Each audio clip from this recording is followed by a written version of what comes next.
Hello and welcome to the Becker County Master Gardener's Rambling Rose. My name is Linda Prine and today we're at my garden and I would like to show you some of the different things I raise, and one of the things is ground cherries or tomato husks. My grandmother used to raise them and my mom, and it's just a really different, unique vegetable. This vegetable, or fruit I should say, saying the wrong thing here, fruit, it's best to start inside. Start by transplants.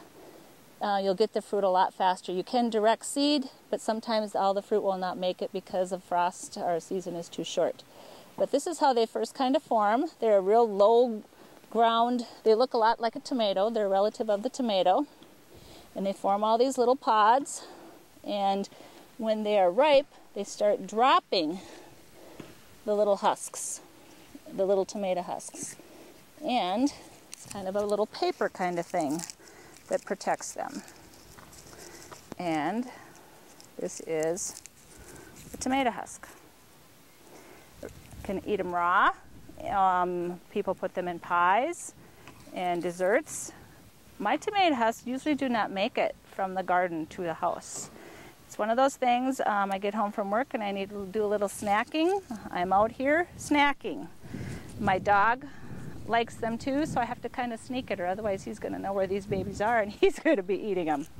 Anyway, that is tomato husks. You can also can them. I remember my grandmother, she had just tons and tons of plants, and she would can these because it was cherries, and make sauce and make jam and things like that. So it's a very unique, it has a very unique flavor, and it has kind of the resemblance of like a grape. It's sweet like a grape, but yet seedy in there, kind of like a tomato.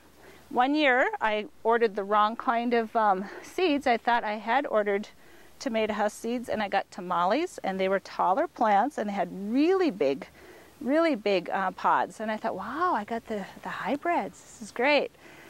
Pretty soon they were not getting yellow. Did some homework on them. Sure enough, I had the really hot things like to make salsa. So anyway, they kind of look alike, but they're just a lot smaller and very, very sweet to eat. Another thing in my garden, right next to these guys here, I have celery. They're also growing from a transplant. And a celery, very easy to grow, and it's getting to be more common in the greenhouses.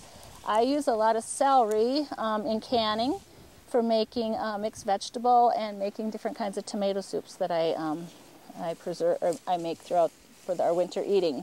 But as you can see, it has really nice stalks in there, and if you cut them off, they will regrow again. I've had that. Any day now I will be canning and I'll be using these, and if I cut them off, I will probably get some more regrowth on that. And pretty easy to raise. Not very hard to raise at all. They do like water, so you want to keep them nice and moist. Now here we are in the zucchini patch, and some of my friends lock their doors on their cars because of this kind of time of year. When I have this many plants, I have lots of zucchinis to get rid of. But there's many different ways to use zucchini. We like to fry them, bake them, eat them raw. And I have different varieties. This one is called a tiger stripe, kind of a cute little thing. It still tastes the same as a zucchini, just has the striped outsides, striped flesh. There's also the traditional zucchini, just the ones we pretty much see everywhere, just the green. And that's about the right size for a zucchini, maybe just a little bit bigger. If you're making zucchini bread or using it for baking, bigger ones are nice, but like if you're going to be using them in a stir fry or doing something, that's about the right size. This is a different kind of a zucchini I ordered this year. It's called salt and pepper. So on this same plant, we have the light colored and we have the dark colored zucchini. So pretty much all taste the same, but they do look pretty if you're putting them in a salad or doing something, just different colors.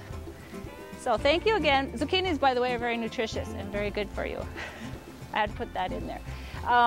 Thank you for joining us today at the Becker County Master Gardener's Rambling Rose, and we'll be talking to you again soon.